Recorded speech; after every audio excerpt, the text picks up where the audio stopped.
It being 7 o'clock, I'm going to call to order the meeting of the Board of Selectmen for Wednesday, November 17th, 2021.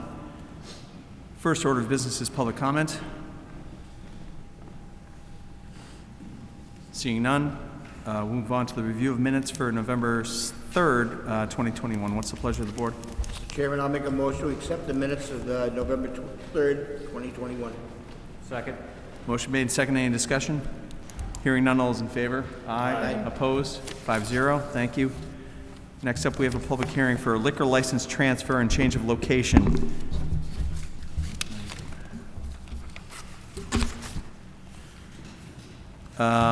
We've received an application for the transfer of ownership of a wine and malt restaurant license from Sevy's Inc. to Manau Inc., doing business as Thai Time Restaurant with, forgive my pronunciation, Puchong Aramfong?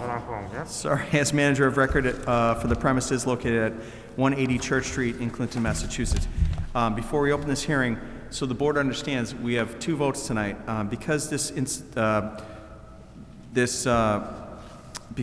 location is within 500 feet of a school or church, we are obligated, due to statute, to determine that this transfer is not detrimental to the educational and spiritual activities of that school or said school or church. So just keep that in mind as we consider testimony on both sides. I'll open this public hearing. Welcome. Can you just tell us what we're looking to do tonight? Hi, my name is Sumonta Trahan. I am the authorized representative. My information is on the bottom of page 4 on the application. And you're looking to go. Hi, my name is Puchong Aramfong. I'm the one on application. Thank you. And we're looking to transfer a beer and wine license? Correct. Yes. Great.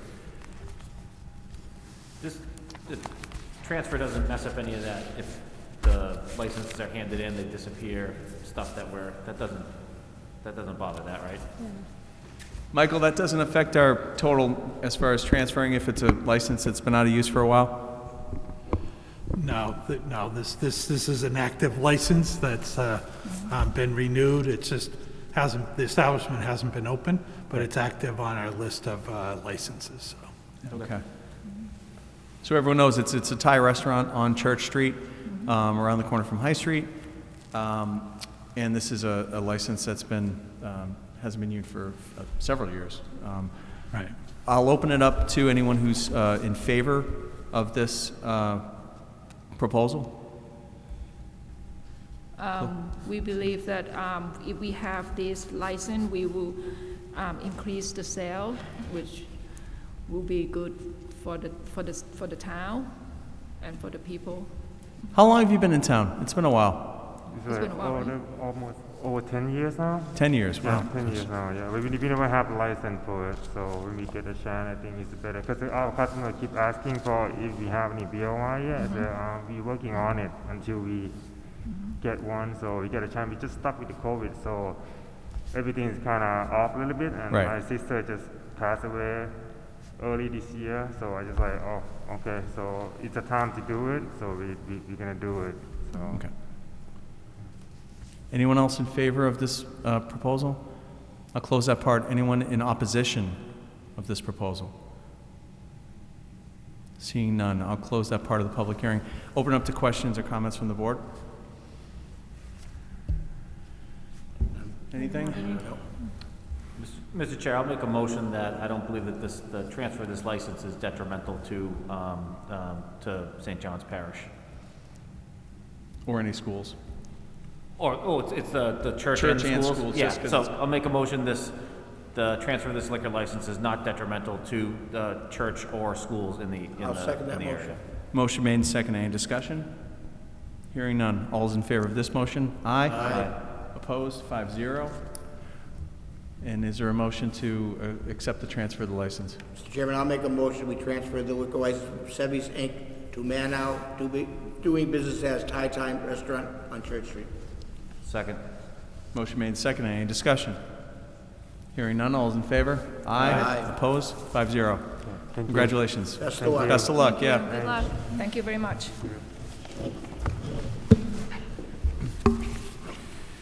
It's been a point of emphasis this year to improve communication both with our department heads and with the general public, and with that in mind, we'd like to welcome Fire Chief Michael Lutz to give us an update on what's going on with the fire department. Welcome, Chief.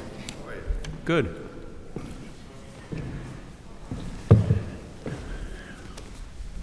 How are things with you? Doing all right.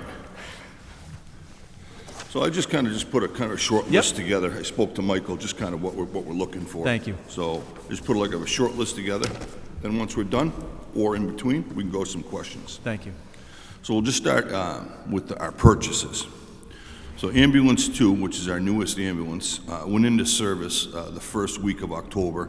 We had a few minor issues and hurdles that we had to get over while I was on vacation, but we got over those. So that right now is officially in service.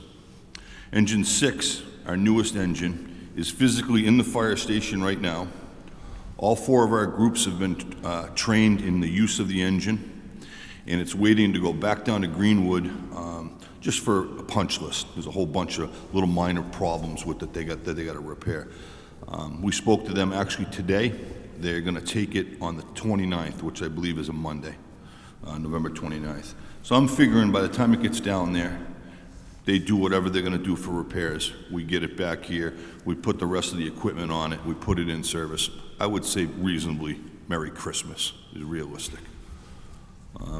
So the new cruiser that we purchased for myself, it's over in Marlboro. Obviously, I don't need to say anything more about COVID because everybody knows they're waiting for lights and a few things, and we're just waiting months to get this stuff. So it just sits over there. So I hope shortly that I see that coming along. As far as hiring goes, hiring, staffing, and manning, all different kind of collaborative things. So right now, staffing, we're at full staff. We're at 100% staff. As far as manning goes, we're down 4. So the 4 firefighters that we hired are not academy trained, so they're not counted as manning. That being said, January 31st, they start the Department of Fire Services class 300 in Stowe. Somewhere, I forget the actual date, it's April, they graduate. So once April rolls along and the 4 of them graduate from recruit, they will start counting towards manning. At that point, we'll be full staff. We have 1 firefighter right now today, he's still out from injuries, so if that comes to fruition, he comes back to work and we get those 4, obviously that's gonna cut down on our overtime. So we might as well jump right to overtime.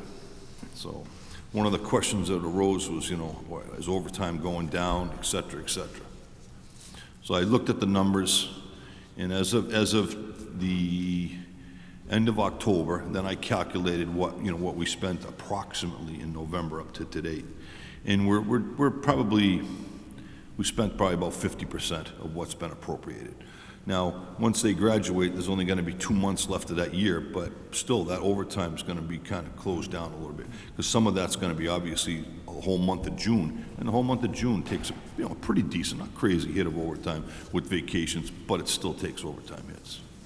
You jump over to the Ambulance Enterprise Fund, and I'm just looking at the general, the overtime for backfilling firefighters when that ambulance goes out of town. Well, I'm sure you listen to the radio. Ambulance goes out of town, not quite, but nearly every single day. At least once a day it goes out of town. Sometimes it's mutual aid, other times it's Worcester, Leominster. They went to Leominster tonight. They went to Lancaster today, so they've been out of town 2 times just today. So that there, probably a little bit less than the 50%, but not too far off.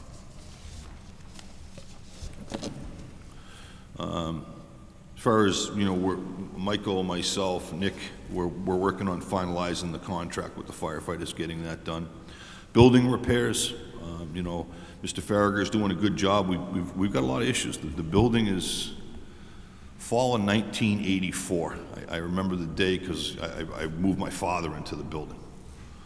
So that being said, we've got a handful of, per se, I guess you would call them pretty major renovations down there, and he's working hard to try to repair them. Right now, obviously, is the, you just saw liquor licenses. That's our big deal right now. Jim Salmon and myself, you know, we're just getting ready to go out. We're looking at the paperwork. I actually looked at the paperwork today, trying to get ready for all the liquor license inspections to make it a little bit easier on us. One thing I do have to say, and just because I feel pretty compelled about it, is, you know, I have 35 years for the town. I wrote Michael a letter. I have 35 years for the town next month. I've lived through approximately, from calculations, about 8 building inspectors. 8, roughly 8. I can't say any of them were bad, but I can tell you this. Jimmy Salmon, what he's done for the town, there's no words for. His compassion for that job, I've never seen in 8 building inspectors. And I think some of it has to do with the fact, number one, he lives here. This is his hometown, and he cares about it more than anything I've ever seen. So that being said, he does a great job. Him and I basically, not 100%, but almost talk every day about different things that go on. One of the other things that I just kind of want to bring to light is we recently had a fire on High Street. I'm not going to name the place, but we had a fire on High Street. And going into that fire, and Jimmy and myself, and the amount of violations that are in some of these businesses that could cause people to die would blow your mind. So the reason why I bring that up is fire prevention is, we do the best we can for what we have. However, after seeing that and seeing other properties that I've been doing inspections on, I think at some point I'm going to ask for, in one of my budgets, a day fire prevention officer. That's all they do, is just handle this. I said to myself after I saw what happened on High Street, if you took, we'll just call Upper High Street from Union Street to Water Street, I think if you put a fire prevention officer and did that, all those buildings down that street, it would take them a full year to correct the violations in that one, we'll call that 3 city blocks. It's nothing against, you know, the firefighters I have, because they do what they can doing smoke detector inspections, but this is like a full-time job. So just to give you an idea on that, myself and Captain Janda went to a large facility here in Clinton that was getting ready to open. So we went in and we do what they call a spot test. So like, these buildings are giant. They have hundreds of smoke detectors and sprinkler heads. And so you look around and you test and you spot test. So we spot tested, and there's 4 floors, and we spot tested. And I forget the actual time, but I think we were there for 2.5 hours when we spot tested. So his 2.5 hours, my 2.5 hours, was 5 man-hours in one building for one inspection. The time is, especially with the larger buildings, and then you start to look towards the Woodlands. These buildings are 42 units, and we're going to spot test only in there, and that's going to take probably longer than that. Then you add into the situation, right now we don't have anything really active, but I think you're going to see very active growth with the marijuana on Green Street.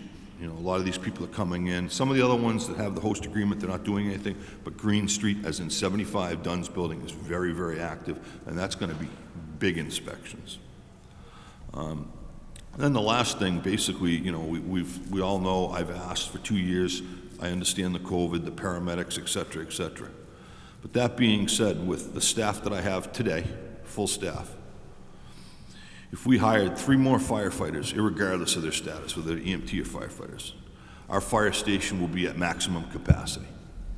And then that's pretty easy. 1 officer in the front, 6 people, 6 firefighters in the rear. 7 times 4, there you go, you're maxed out. So as far as we go into the paramedic discussions, in which we're going to be on the side committees, I have reservation of where we're going to put them now.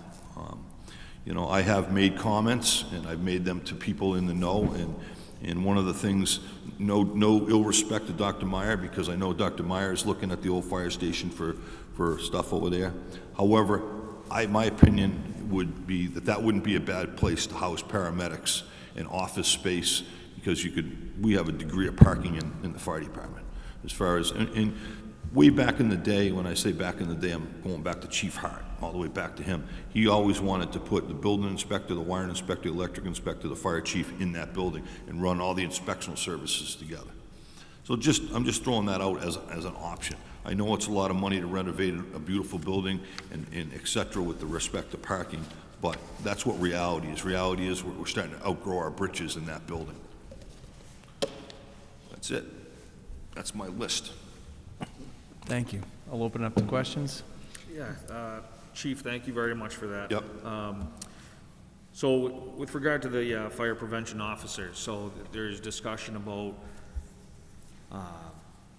current buildings being retrofitted for residential property. Is there, you know, if in a 200-unit apartment, 200 apartment unit, what would you anticipate that adding for time? Do you have, you know, would that be, how many hours do you think that would take? Because you're gonna, first off, you're gonna go there when they rough the sprinklers in, you gotta review all the plans, you know, and then you gotta basically try your best to take those plans, and when you look up, make sure that those plans technically match what they've given you, you know? And a lot of times what happens in a lot of these mills, and I've learned this by trial and error as you go along, is they put things in, and as they put things in, they also change things that aren't on the plans. And the next thing you go in, and there's a sprinkler head here, and there's ductwork here, right against it. Well, now that doesn't meet the code. So now if you don't catch that, you know, that's your job. So you still got to take the time to walk around. So I'm not even going to venture a guess on that. A lot of man hours. I bet you there'll be 40 man hours in a building of that size, hands down, easily, just by the inspections. So it's giant. It's giant. Excellent, thank you. Any questions? I just have one. I was just looking at the previous town report. I think in 2020, you estimated about 2,500 calls. Like, roundabout, like, what is the breakdown in terms of, like, calls for the ambulance or the fire department? I'd say probably, it's the better side of, just taking a guess, probably 70% ambulance. Okay. You know, ambulance is pretty hefty. Yeah. Now, does it say in that report how many medicals we dispatched to? No, it's light on that information, Yeah. but it would be great if the next Yeah. one had a breakdown. Just out of curiosity, I think people are Yeah. interested, because I think a lot of times we do see the ambulance, and just in terms of getting to know your department, what you So- guys are up against. So the ambulance goes out obviously a lot, but it Yeah. also goes out a lot to assist our residents. You know, so we could go to any location in Clinton and just help an elderly person up. Sure. And then they just basically say that they don't want the treatment, they refuse the treatment. However, it goes down as a call. Okay. It's the transports is the area. So it's easy to get the transports, but once we do so many calls. but we do a really lot of ambulance calls. Gotcha. Come on, John, you got no questions for me? I didn't realize you were interested in the old fire station. I'm glad you brought that Yeah. up tonight. Yeah, Mr. Chair, that's actually what I was curious, Chief Lutz, thanks for coming in today. If, could you expand a little bit on, like, you know, your vision or like what you were Well, I thinking about that think, you fire know, station? if the town opts to go to paramedics, obviously, like I said, we were kind of outliving our fire station. Not just the size of it. It's, you know, but way back in the day when it was built, there was no vision of the department getting larger. So that being said, just to give you some brief ideas, when we hired a female firefighter, we had to renovate the locker room because we had 3 male firefighters in that lady's locker room because we didn't have enough male lockers for the people that we had staffed there. So we had to renovate that, and then we had to add lockers, and then add lockers out on the apparatus floor because we didn't even have enough for that. So this building has never really technically been built with a vision of making a bigger department as the town grows. My vision of the old station, you want the real truth, I would have loved to seen a museum in there. The building, you know, my dad worked there from I think 1957, 59 on. I got a lot of memories in that building, real good memories in that building. And you know, a lot of times I used to listen to Chief Hart talk about that, and now as I see, you know, you know, starting to think about, it wouldn't be a bad place to run your paramedic, whether you run a paramedic ambulance out of our station and run like a chase car out of that with the paramedics. But then you have to look at if they're gonna be firefighters. If they're gonna be firefighters, well, then they could just walk up the apron and get on the apparatus and go on the call with us if you need them, or, you know. So I just think, you know, definitely office space. You know, the building it's a beautiful building. If you've never been in the building, you gotta really see the building. The building is gorgeous. It's got a great structure. Yeah, it's got some damage, and it's got some issues internally that need to be repaired. There's no doubt it's an old building, turn of the century, but it's a gorgeous building, and I really would hate to see it be wasted in some fashion. I think it could be put to some really good use. And one of the issues that was brought to light to me personally, and I can sympathize with them, no parking. You know, you're right, there's no parking. The guys used to park in the back, park on the side. When it was actually a residential house where the school was, there was an alley, they would park in the alley. There really isn't any parking, and I can sympathize with the town with that. Okay, thank you. Realistically, what do you think it would cost? Minimum. No idea. John, just because I don't know that part of the construction enough to even quote on it, you know. I hear different things from different people, but I just, you know what, I'd rather have it looked at by somebody that knows and says, this is what you need to make it this. But you would be interested as far as using it for Yeah. auxiliary fire station? Absolutely. Just one follow-up from me on the inspection person. Is that special training? Is that something where a different pay grade? They still go through the academy? There's definitely special training out there, that, you know, as far as fire prevention officer training. The academy, as it starts to get back on its feet after all the COVID stuff, starting to offer more and more classes. A couple of my guys have just taken a few classes, so I know they're starting to get going. But yeah, just to get the knowledge of all the different things. There's so many things. Just to give you an idea, sprinklers in themselves, there's not even words for that code. There's not even words for it. I have to, you know, I've got Kristen McDonough at the Department of Fire Services. She's a fire protection engineer. I consult her all the time because there's so many variables and areas in that one code book that you could read it 50 times and still not understand it. It's that hard. And is this someone who could still help out with regular duties? Yeah. Okay, Yeah. great. Well, yep. Well, so this, like, fire prevention inspection officer, so it would be, they would also be doing, like, to your point, that they could help out with other duties as well, or would it just be mostly like a full-time? Well, I think it would be because of the situation of staffing. You know, if you really couldn't house them there at night, because if you're full capacity, I would say like a day job. Let's just say it's whatever, 40-hour week. You know, even if we did 4 10-hour days, and that's your job. However, if you get in a situation, you obviously want them to be a firefighter. That's what, you know, because that's truly their job. And something happens, they can put their gear on. They're going to go through the academy just like anybody else, and go right to work. You know, it's just I'm not going to say that they're going to spend the night there. But then the other side to that coin, there's another side to that coin. Can they fill in for overtime at night shifts? I would think they would, to kind of fill another void. You know, it's just the amount of the things that I've learned as of lately, and I only use downtown as an example because it really opens your eyes. You know. That's the only reason I bring it to light, because I just think it's imperative at some point that we transition into some, you know, pretty good code enforcement. Okay. Yeah, okay, yeah. I think I understand the, what you're asking. It makes a lot of sense.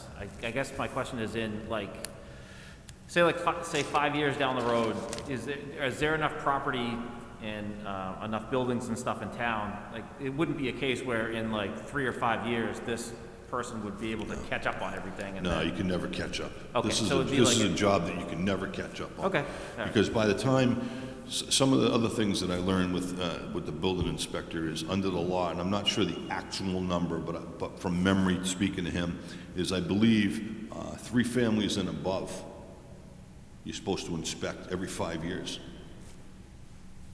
I got 35 years in the job. We couldn't enforce that. We don't have the staff to go to, I mean, I don't know how many, if you looked at the assessors, how many are 3-family and above, but there's a lot of them. And that, I mean, that right there would probably take you 10 years to Okay. to literally catch up on. Yep. You know, it's that much work. There's more work out there than you realize. Okay. I just have one more. Sure. Just about your personnel, you said that you are 100%, you will be 100% fully staffed once the people you've hired have gone through the academy. So like in the spring, you're anticipating? Probably April. April. January 31st, they start, and they graduate sometime in April. April. And I think it's early April.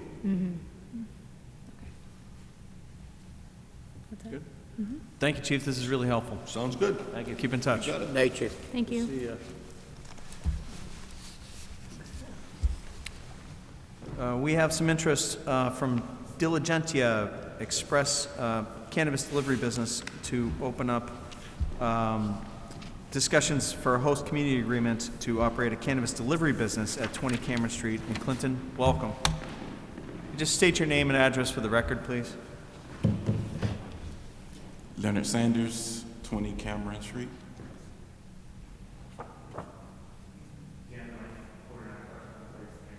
Thank you. Why don't you tell us a little bit about yourself and what you're looking to do? Okay, thank you. Thank you for having me. My name is Leonard Sanders. I'm the founder and owner of Diligentia Express, which is a cannabis delivery company that I want to operate here in Clinton at 20 Cameron Street. So I'm looking to do the delivery operator license and a third-party transporter license, which essentially allows me to do B2B and B2C. The whole business is transaction is e-commerce, so there'll be no foot traffic to the location at 20 Cameron Street. Everything will be online.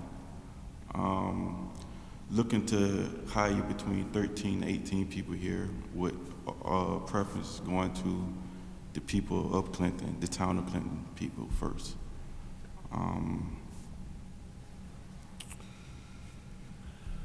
Everything as far as with the business will be definitely in line with all the CCC rules as far as security, compliance with regulations and things of that nature.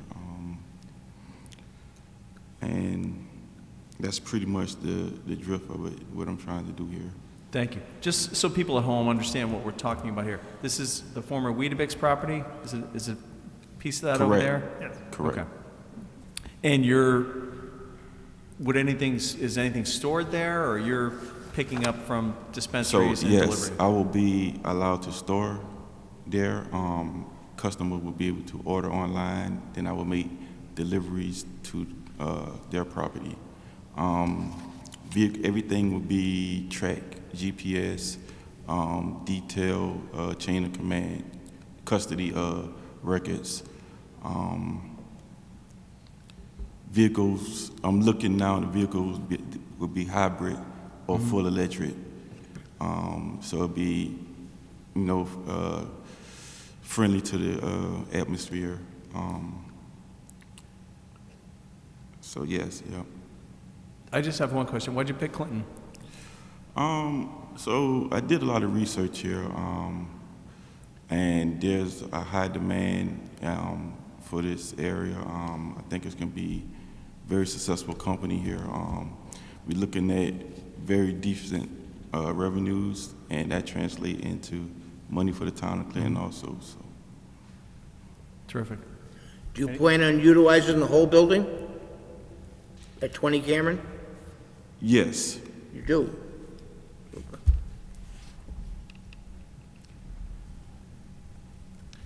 Any other I questions? have one question, Mr. Chair. So is the product is at the building and then people place the orders and you deliver it, or is this something where people order it at another dispensary and like you guys pick it up and deliver it, or you're delivering your own?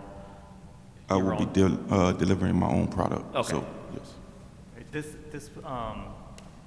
This license type is what a lot of people call sort of the warehouse sort of a customer fulfillment center, so you'd have a certain amount of product that would be on site, and they would deliver out. So it's distinct from, there's also sort of a courier license, which is sort of what you're referring to, where you Gotcha. come from retailer A, pick it up and drive it over to customer B.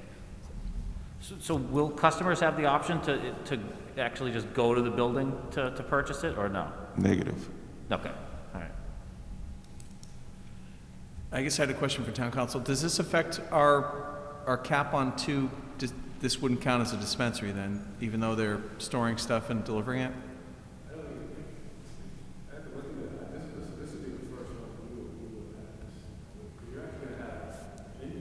Right.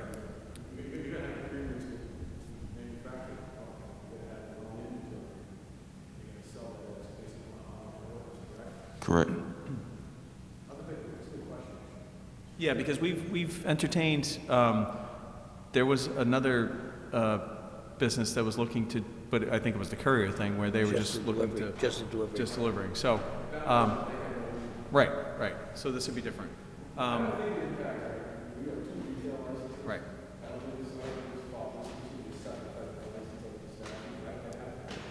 Can you put your mic on? You hit your mic? Sorry. Thanks. Yeah, I don't think this is, we have 2 retail licenses in the town. This wouldn't, I don't believe this falls on that, but I would have to take a closer look at this. Okay. This is the first time we've been exposed to one. Any other questions from the board? I'll entertain a motion to enter into negotiations for a host community agreement. Mr. Chairman, I'll make a motion, we enter into a host agreement. I'll second. Just to be clear, we're going to enter into negotiations to, yeah, we'll, With the understanding for the legal, yeah. Motion made and seconded. Any discussion? Hearing none. All's in favor? Aye. Look forward to working with you, or at least on the community host town agreement. council. Thank you very much. Thank you. Thank you. Next up is, this is just some housekeeping from me. We've been doing a lot of good work, at least the subcommittees I'm on, and I just wanted to make sure that everyone was clear. And this might be me making something out of nothing. I just want to make sure we're clear on subcommittees, their duties and their authority, and to encourage everyone to either look at what you're doing, if it reflects your charge. If not, whether we can recast that. We've talked, Ms. Pruce and I have talked about rebranding the solid waste to focusing more on maybe sustainability. And Matt and I have talked about, we met yesterday on the ALS ad hoc thing to see if we've maybe outgrown that. I certainly don't want to stifle anything, but I just want to make sure that whenever there's a doubt, that we kick it back to the board and make sure that everyone here knows what the subcommittees are doing. It's, it's a way to get work done, but I want to make sure that before we get too far down any path, that the whole board, understands what's going on, since the whole point of these things is it's just 2 of 5, and, it's for fact-finding or grinding things out, but that we kick it back here before major decisions are made, whether, that's spending money or department heads putting major effort into things.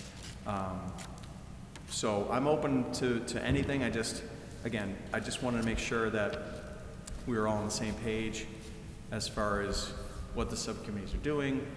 And I know we have some, we have good reports when it comes to keeping people up to speed. But if for like the evaluation subcommittee, if we think we've run the course there, do we wrap that up and kick it back to the board to do the evaluations?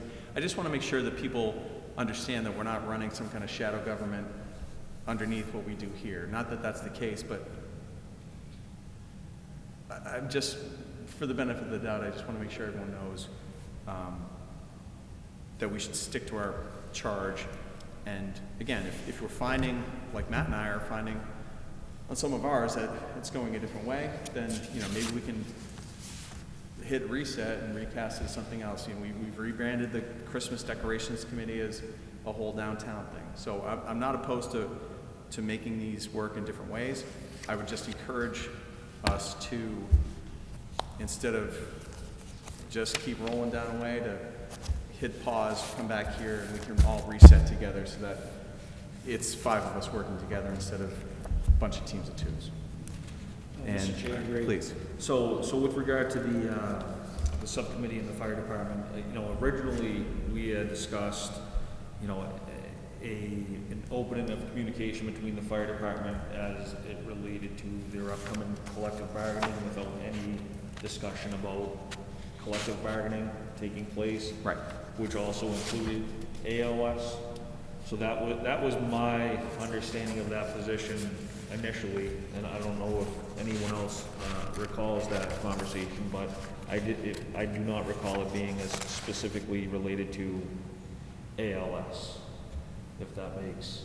And again, if I think that's a great point, that if we have differing ideas of, I just want to make sure we're all on the same page, because I know we're all busy, we all have real jobs, and a lot of times, a lot of the work we do is in these subcommittees, and we go down rabbit holes or we go down paths, and before we get too far down any path, I just want to make sure that, we're using these committee reports at these meetings to keep everybody up to date before we go too far down, in case there is, you and I could be on agreement on something, and 3 other people could be in disagreement, and I just want to make sure, so that's, that we don't have to all be paddling the same boat, but if we're at least going in the same direction, or at least 3 of us. I mean, it's democracy, and it's messy sometimes, but. Well, we just need to make sure that the subcommittees are updating the board. Right. And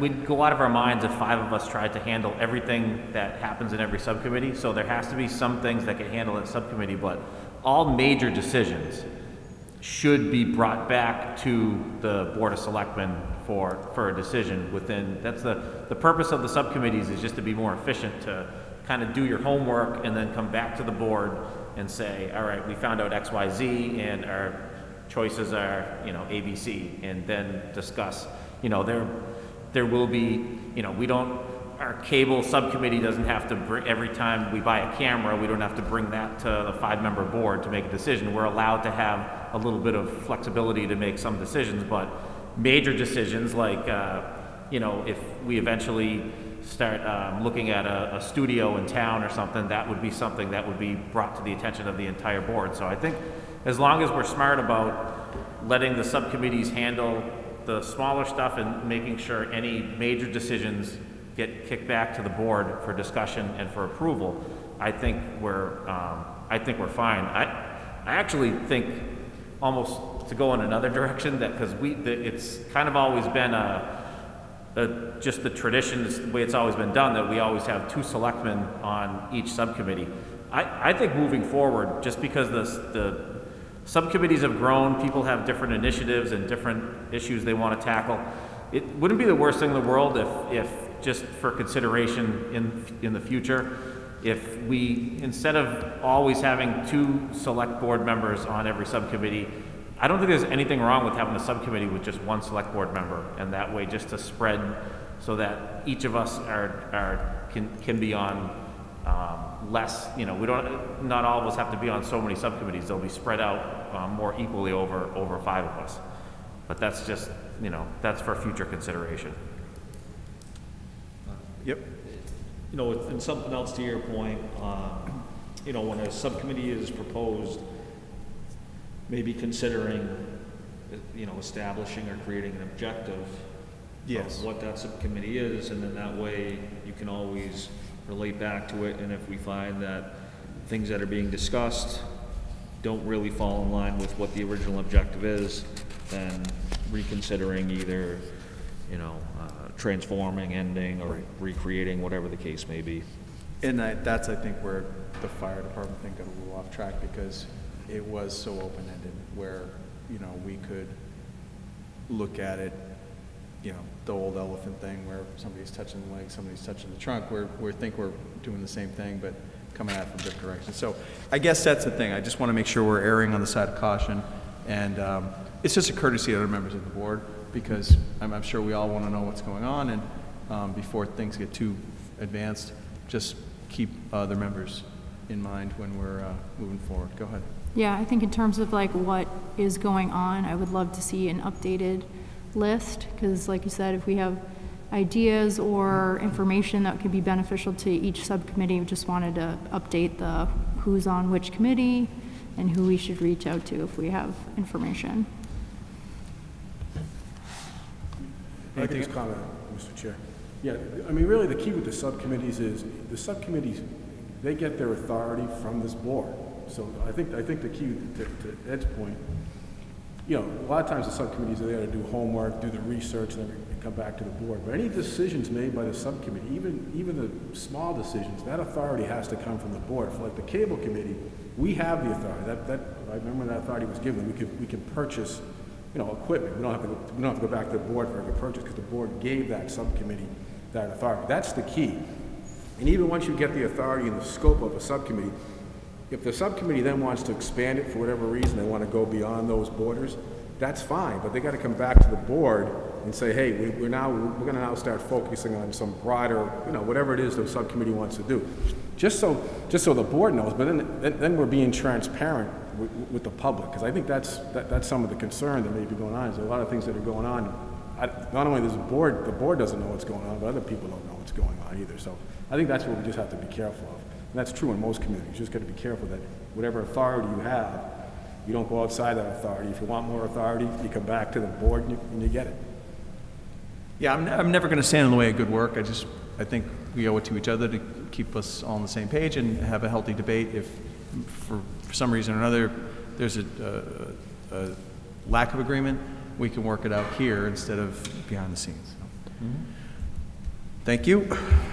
Moving on to administrative business, we have the Superintendent of Public Works has submitted a list of water, sewer, trash abatements in the amount of $271.86 for the last billing cycle for action by this board. What's the pleasure? Mr. Chairman, I'll make a motion, we accept Mr. McGowan's recommendation for an abatement for $271.86. Second? Motion made, second. Any discussion? Hearing none, all those in favor? Aye. Opposed, 5-0. We're on to old and new business. I met with the Personnel Board a week ago Monday to present our rough draft of an Assistant Town Administrator job description. Several members of that board had some questions and wanted to do further research on their own, which I feel they're entitled to do. So I think we're working on them collecting some facts and hopefully holding smaller joint meetings to keep it moving in between our regular meetings.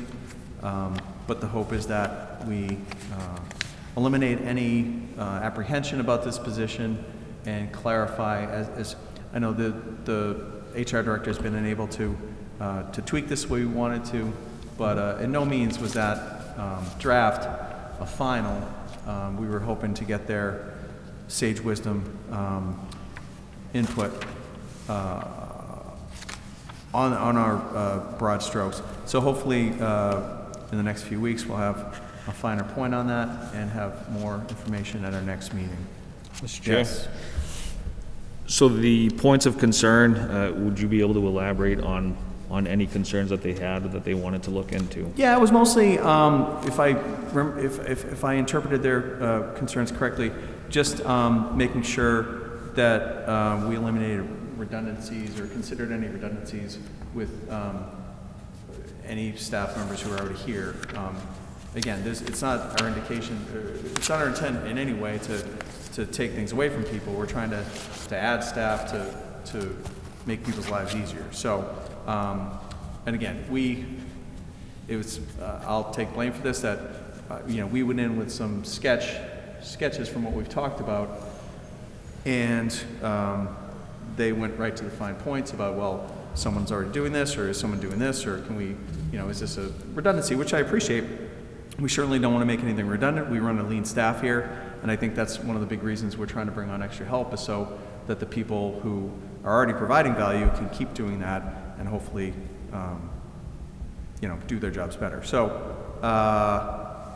That's, if I interpreted their concerns correctly, it was mostly about potential redundancies and making sure that current staff was comfortable with any kind of change in. And Mr. Chair, and Yes. some of the things, they didn't really even identify as being a problem. They just said they wanted to look to see, like, for example, like the redundancies is a perfect example. They brought up could there be redundancies? And we don't think that there may be some overlap with some existing positions, but they admitted that they haven't looked at job descriptions, side by side yet either. They just said that that's something that they want to go through that exercise just to do their due diligence, just to make sure that the job description is efficient and makes sense. So I don't have a problem with it. And they have, my only concern is that board traditionally only meets once a month. And I did ask the chairman, and she said that they would be willing to meet more frequent than they usually do, just to try to help us move forward on this, because it's just tough to craft this if we're only getting together once a month. So I think if we can get together a little bit more often than that over the next 2 or 3 weeks, hopefully we can get a job description together that's better than the draft and that kind of satisfies what we want and is in line with what the personnel board is looking to do. Yeah. So, go on. No, go ahead, Julie. You got it. Matt's got it, go ahead. So as far as the process of creating a new job, where does the personnel board typically come into that picture? Are they usually involved in the creating of the job, or is a job created and then eventually goes to the personnel board for approval? How does that process typically work?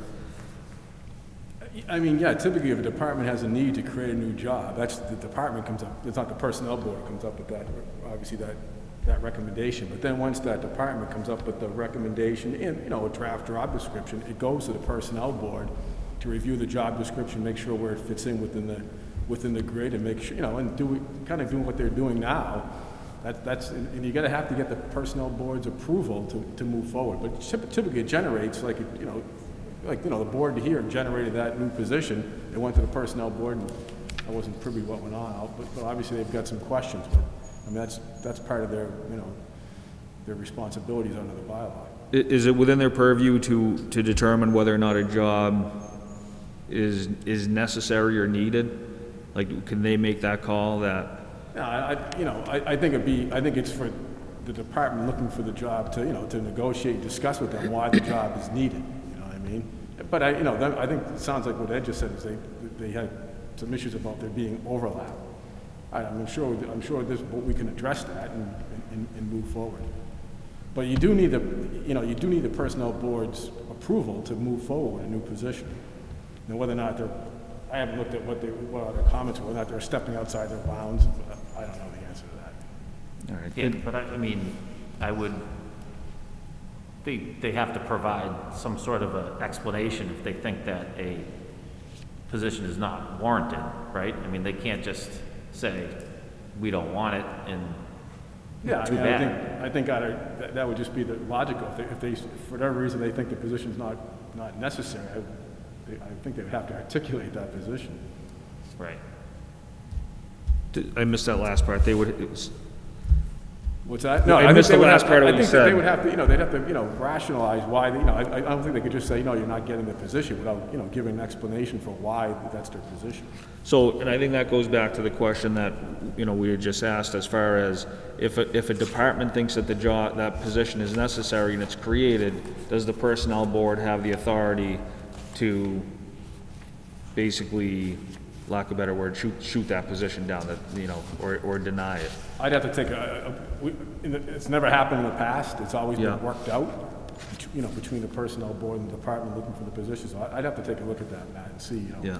if there becomes a standoff where, you know, the Board of Selectmen wants a position, the Personnel Board is refusing to approve it, I'd have to take a look at that. And did you find generally that the Personnel Board was supportive of the position?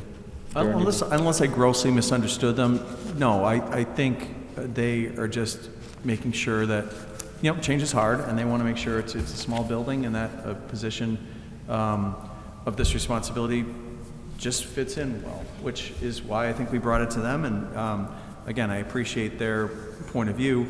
You know, I think we made it clear, I tried to, and I think we have over the past few years, you know, what we think the need of this is, and they're just doing their due diligence to make sure that, you know, this is going to, you know, it's going to fit in and mesh as well with the, you know, the good operation we have now. I mean, it's going to be a transition. If anything, Mr. Chair, I think in the future, because this is, we're all, I mean, it's only my second or third year doing this, but I think we should probably pull the Personnel Board in sooner into the process. Sure. Just, you know what I mean? And I think we just assume, because we're debating these things at public meeting, and it's going to the papers, and people can watch it on YouTube and on TV, so I think we kind of assume that everyone, and I do think everyone on the Personnel Board was aware. Like, it's not like the first time they heard of that position was when we came up with the job description. But possibly, maybe if we had heard some of these concerns 2 or 3 months earlier, you know, we could have done something about it ahead of time. So I think you know, we could probably do some more to reach out and get them engaged early, and they could probably do some more to reach out early to try to express concerns, so we can, because, you know, I think it just would have been nice over the summer to we could have hashed out some of these things. And I think we're still going to eventually get there. But I do think some of the, I don't even think concerns is the right word, but some of the opinions that they have about the job description, it'll take a little bit of time. I think we'll get there. But like I said, I think if we were maybe to bring them into the process earlier, it probably would have helped everybody out. Yes. Well, even in this scenario too, even if the group had been working with the Personnel Board earlier, you know, they had 3 appointments this past June, right? So 66% of the board wasn't serving the previous fiscal year. So, you know, there'd still be, it was a challenge, you know, challenging scenario, but. When is the next Personnel Board meeting? So they have I forget what it is, the first Monday of every month? Is that what their normal schedule is? Second Monday. So I know they have that, and we're trying to get together with the Personnel Board the beginning of next week. And what I asked the chair of the Personnel Board was, if we do get together 2 or 3 times over the next month, that it doesn't necessarily, all the Personnel Board is welcome to come to the meeting, but if only 4 can make it, if only 2 can make it, I think even, you know, if it was 2 selectmen and 2 people from the Personnel Board, if we got together, we would post the meeting. It would be a public meeting, but I think we could still discuss and try to come to some agreement on some of the line items in the job description. And then we could then take those back to our respective boards when we meet our regularly scheduled meetings. So Yeah, that's what I'm trying to determine, like if the action items are clear, whether in a month they will be able to do what they need to do in terms of research, redundancy, or determine need, like what, I just didn't want to leave it kind of open-ended. Yeah. What can we expect from them if they, you know, is it the second week in December where they'll come back and voice their concerns so we can continue to move this forward? I'm optimistic that at least by the next scheduled Personnel Board meeting, we'll have a job description worked out. Okay. And possibly before then, if we can come to agreement on some certain things quicker. But they have expressed a willingness to meet with us more frequently than they normally do to try to get this job description figured out. So yeah, that would be my expectation, because to your point, or what I think you're getting at, I mean, we can't just leave this open for like 3 Right. months for, you know, if they have some things that they want, some research they want to do, some homework they want to do, I can understand that, but it's still, and I did express this when I talked to the chairman, that it has to be within like a reasonable time frame. And Right. she totally understood that, and I think we're on the same page. So, like I said, there's things that they were looking to get accomplished this week in regards to like a little bit of homework that they wanted to do. And I'm gonna try to get together with them, the beginning of next week before the holidays. And then we'll see, you know, maybe we get together 1 or 2 weeks after that, and then just see each time, just kind of try to chip away at this. And then the goal would be by the next personnel board meeting, we would have a job description that's approved. Okay. I mean, I understand, like, the job is born out of a need, and the need still exists, so I just want to make sure that we keep moving forward, assuming the need exists still. You know, maybe for the 1-year anniversary of its inception. You know, and I think just looking at the process, you know, this was a position that, as you had mentioned, you know, if the personnel board was involved earlier, but just to, you know, we had originally talked about this being posted in early fall. And at this point, we're looking at maybe having it posted midwinter. So I think that, you know, to have action items and dates to kind of help set this, so then everybody's on the same page, versus it seemed like the work had been done and now it gets handed off to another board that you really don't have any control over the timeline at that point. So I think if everybody's on the same timeline and are aware of the dates, then people can, you know, adjust accordingly, you know, to meet the needs of it. But You keep us posted? Yes. Just personally, I want to thank the personnel board for having me, and, you know, it's always, like Ed said, we sometimes, I think everyone's paying attention, and sometimes they're not. Or not that they're not, I strike that. I know what you were trying to say. Strike that from the record. We sometimes overestimate the reach of this meeting. And so I appreciate them calling us out and keeping us honest on this, because it is an important position that's going to have an impact on a lot of people who work here, and we want to make sure that everyone who does work here understands that their contributions are valued, and that this in no means is punishment or a consequence of anything they're doing, but another tool in our toolbox to help them do their job better.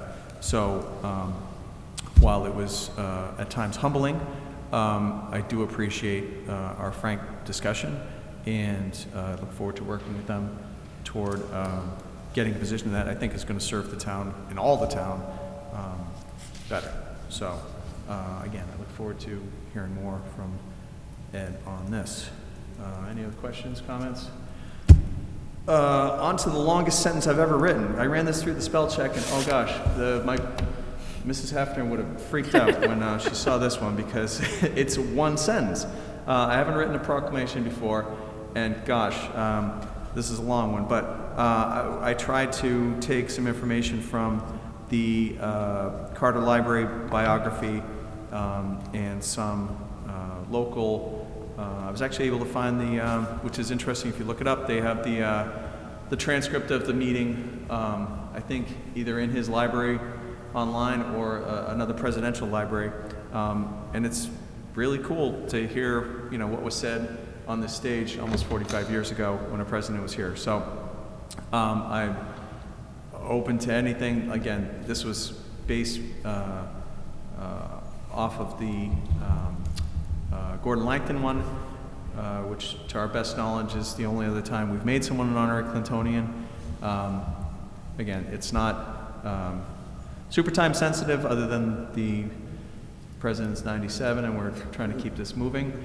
But if anybody has any input or comments, feel free to get it to me either tonight or later, and we can move on from that. I know I got in late. It was, again, I haven't done one of these before, and it's a syntax that I'm not used to dealing with, to say the least. So I will either accept thoughts, comments, a motion, or we can talk about this at our next meeting. Pass? Nothing for me. 12-1. All right, we'll talk about it then. Thank you.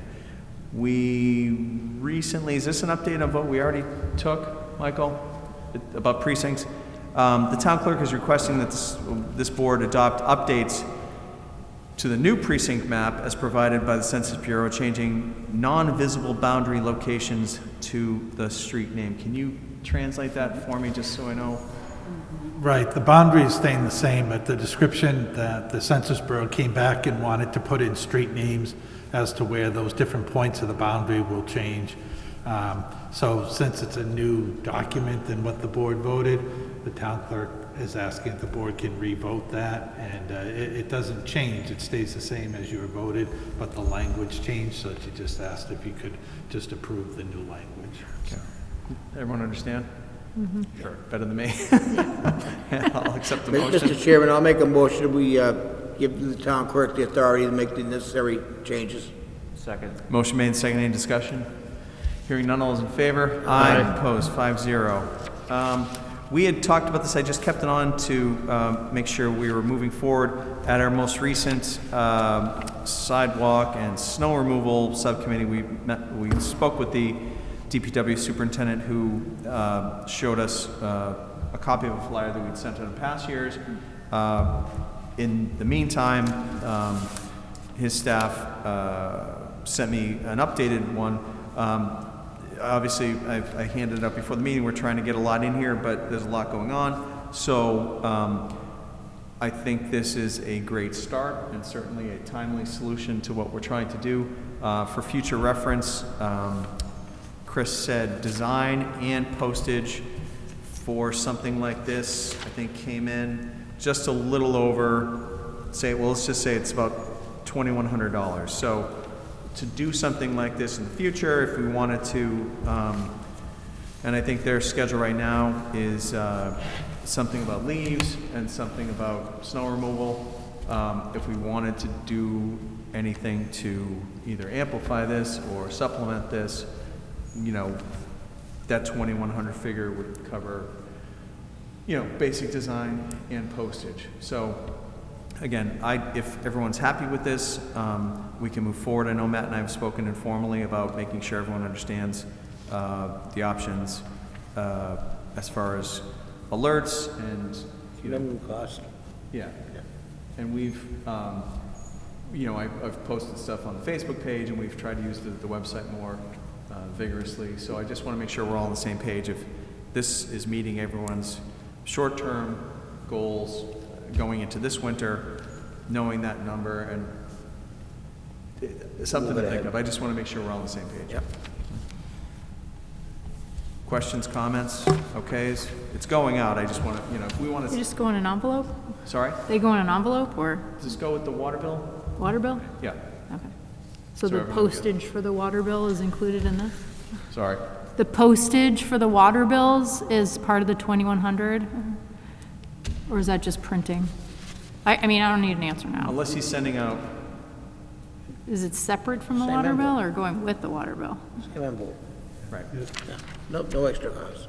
Yeah, I believe it's just in addition to the bills that are already going out, so I'm not sure, I didn't talk to them about what that price represented, whether it was the printing or whether it was the postage as well. Well, I've got, oh, maybe, you know what it was? I think because this was for the Leaf Hero one, which went out separately. Okay. So that was about, you know, it was about 1,000 for design and 1,000 for postage. If we wanted to send something out separately, this would be going in the water bill, I think is the traditional plan. So for future reference, if we wanted to do something, you know, based on what we've done with the local printer, that would be what it costs.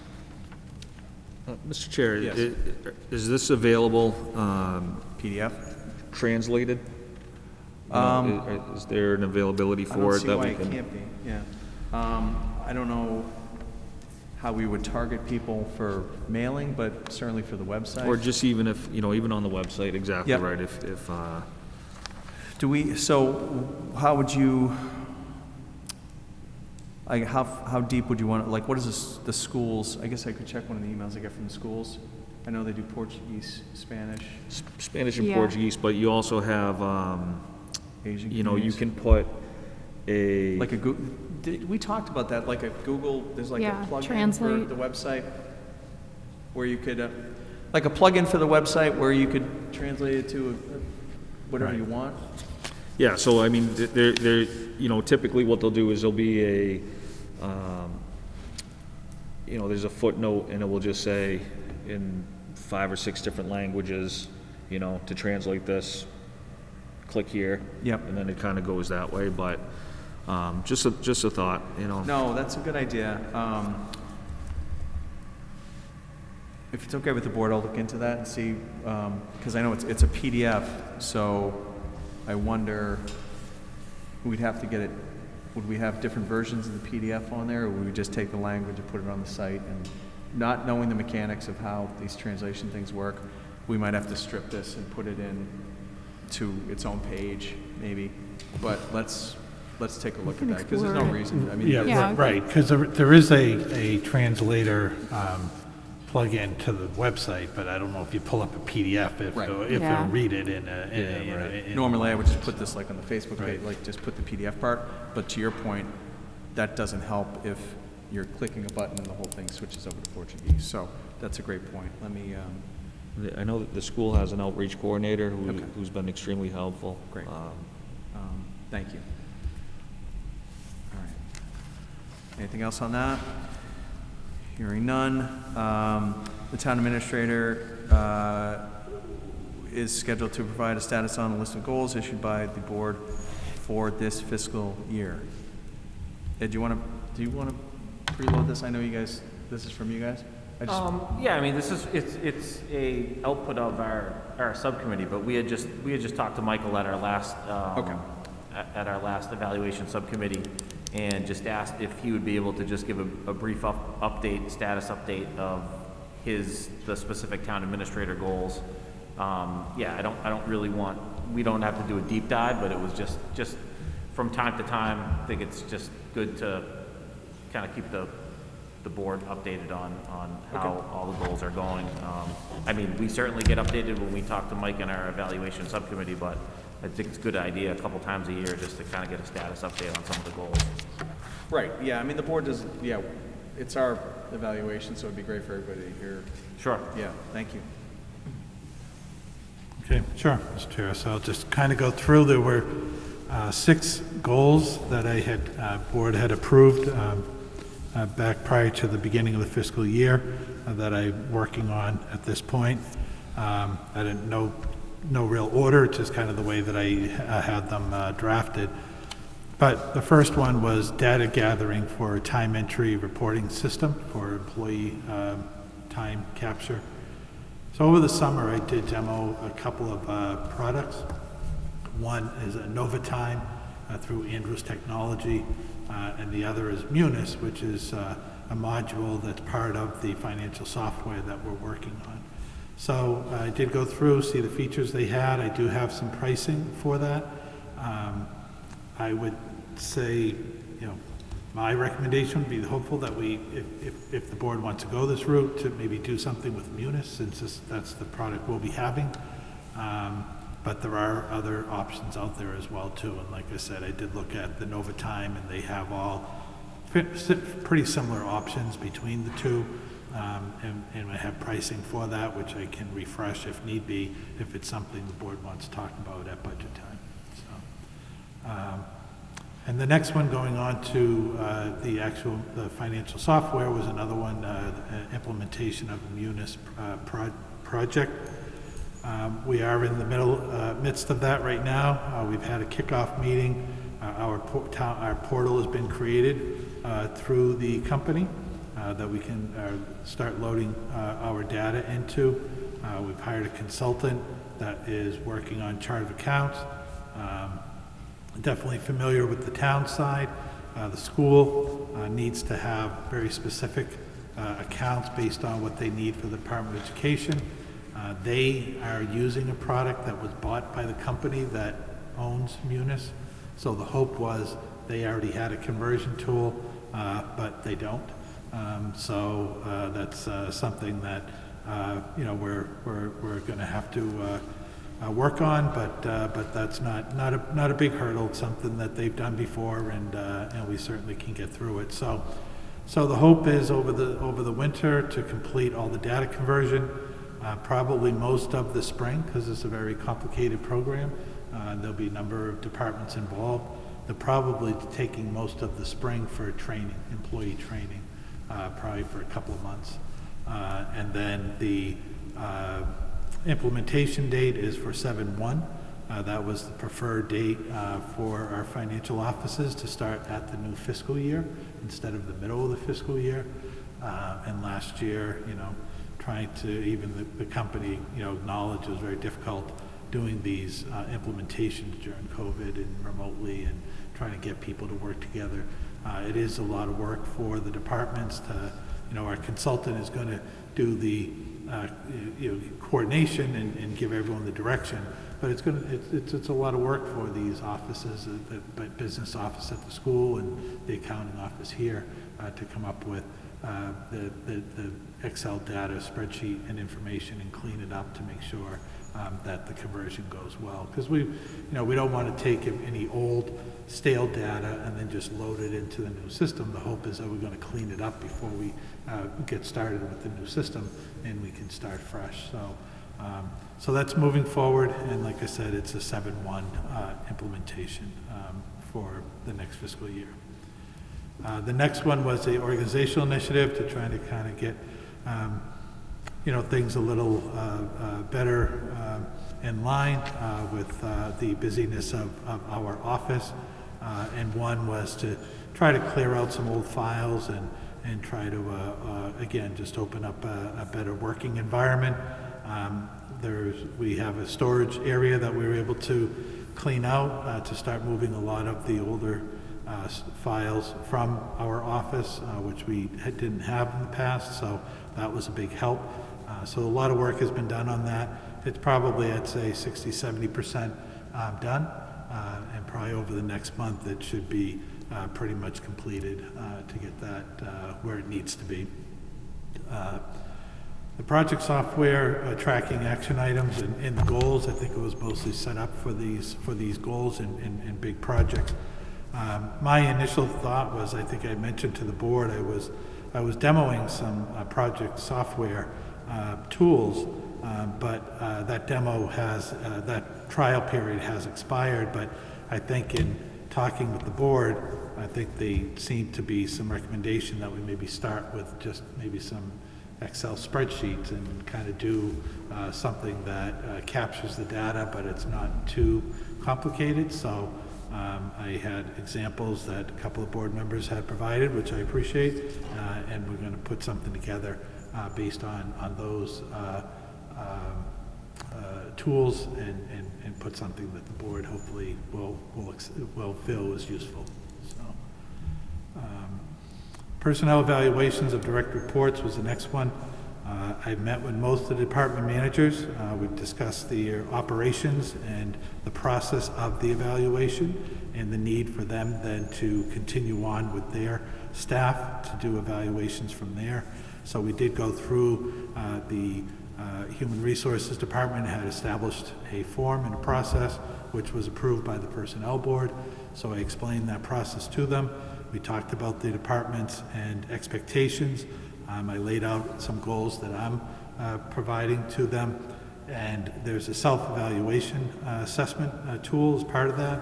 So they have been asked to complete that, as well as come up with some recommended goals of their own, and that we're going to then meet again to complete the process.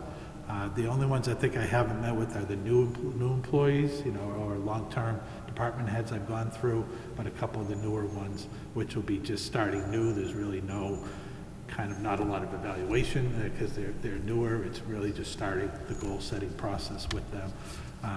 So again, the hope was that, by the holidays, that this will be wrapped up. I'm looking within 2 weeks to have those meetings to try to get this done. We've gone through all of our other, like I said, our initial review, so it's really just a shorter meeting to do the goal setting at that point. So, because then I want to complete theirs so that then they can start doing their staff as well too. Most of the departments only have maybe 1 or 2 staff people, so it shouldn't take that long for them to do. Just on my end, there's a lot more that I'm trying to get through, and then we can continue with that process. So, and then the last one was a IT survey that the committee and the board wanted to pursue. The Personnel Evaluation Subcommittee right now is kind of completing that survey. There's been a draft put out, and the committee members are reviewing it for approval soon, so that we can issue that and then start collecting the data on that.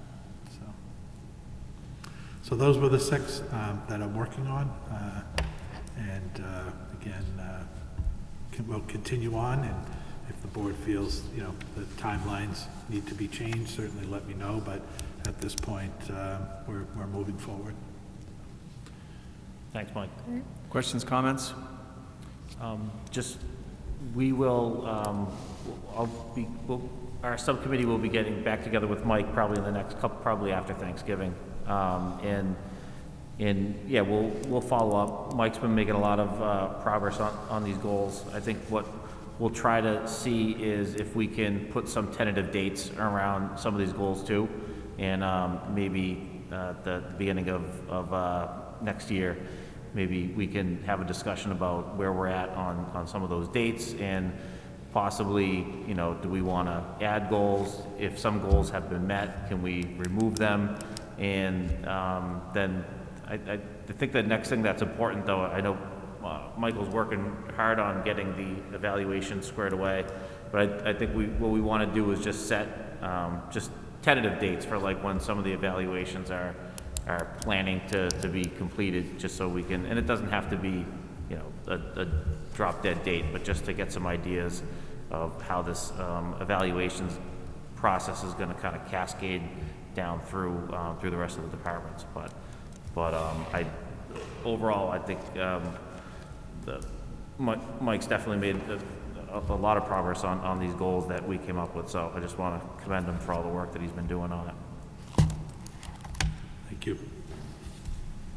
I concur, and I appreciate the level of detail in those updates. Any other questions, comments on this? Hearing none. I've got an item here. We've got town administrator contract renewal. We voted at the last meeting to enter into negotiations. We'll be dealing with that update in executive session. So I guess we'll stick a pin in that. I just want to get to committee reports and any other old and new business before we move on to executive session. Committee reports? Well, I was just going to jump on the old and new business. Yes. Just to take a minute to recognize the Clinton Police Department and the recent appointments. Lieutenant Joanne Duggan, Lieutenant Thomas Nelson, and the patrol sergeants Edward Jeffrey, Brendan O'Malley, Jeffrey O'Toole, and Joseph LaFave. Indeed, I'm back in the office on Mondays and Wednesdays, and I was unable to attend the ceremony, but I sent my congratulations through the chief, and hopefully it was a great event. It looked, from the pictures, it looked terrific. And I think I can speak for the board saying we're looking forward to working with this new leadership team. It's an exciting time. And just one thing, Mr. Chair, under old new business too, I know we've had that surplus task force has met a handful of times.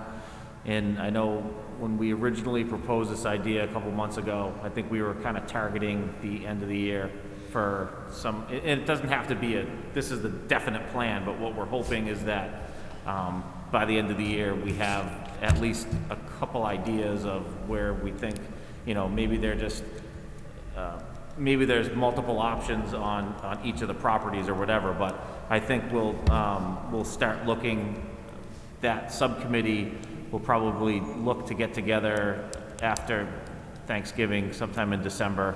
And I think at that point, we would just ask that task force if they could just, at that subcommittee meeting, present their proposals for some of the properties that are on that list. And then we can take that information back to the select board for consideration, discussion on where that task force is at. And we could talk about it. Maybe it would make sense for them to just present it to the board totally. Or I think it would be beneficial probably to present to the subcommittee first, and then kind of like, so we can, get kind of like, not shorten it up, but just, make it a little bit tighter presentation for the 5-member board. That's all. So just keep that, I'll be in contact with Mike and the rest of the task force people just to see what dates will work for that presentation. And Mr. Chair, I just want to say I appreciate the departments that have been involved. They've been very engaged, and we've been meeting regularly, and Mr. Busno has been representing the board, and we've had some good discussions. So Great. I do thank the superintendent of schools, the economic development director, and the facilities director, and the housing authority director, and the building inspector, myself, and Mr. Busno. So people have been committed to come to those meetings, and all have been very involved in the discussion. So I thank them for their time. That's great to hear. I look forward to hearing more. Any other old and new business? Seeing none. Committee reports. Cable is meeting. Actually, we've got 2 tomorrow. We've got cable tomorrow night via Zoom, and we're having another sidewalk and snow removal meeting at 4 o'clock upstairs. We met yesterday to talk over fire department issues. And what am I missing, Ed? I think, anything else? Who else is going? I think that's it. That's all I've got going in the holidays, at least. That's it. Okay. We will be entering executive session under Article 2 of the Open Meeting Law to discuss the town administrator contract. How can we play this? Because normally we don't return to open session except to adjourn, but in this case we might. Yeah, I mean, going to executive session, I obviously met with the town administrator to have a few minor changes to a proposed contract. And then after the executive session, if the board's inclined, then if they're going to approve the contract tonight, it has to be done in open session. So if the board's inclined, we can come back out of executive session, go into open session, and take a vote at that point. So we'll be entering executive session for sure on Article 2. We'll be returning to open session for sure to adjourn the meeting. There's also a possibility that we'll be further discussing the contract in open session. It's premature to say right now. Correct. If there's no other business, our next meeting is on December 1st. Circle this one on your calendar. It's our annual tax classification public hearing in which we'll set the tax rate for the year. We're hoping to have some information from the assessor prior to that. I ran into him the other day, and he's crunching his numbers. So if you have any questions on how, or need a refresher on how we come to those numbers, please feel free to reach out to me or Mr. Baird. But I'm hopeful we'll have some information before the holiday, certainly before the meeting, so that we can make some informed decisions that night. Hearing no other business, I will do a roll call vote to enter executive session. Again, we will be re-entering open session to at least adjourn, possibly to do more business only related to the town administrator's contract. Ms. Bruce? Aye. Aye. Yep. Mr. Busno? Aye. Mr. Cobus? Aye. Mr. Duvall? Aye. And the chair is aye. Thank you, and good night for now. I don't know, we haven't done this before. Thank you.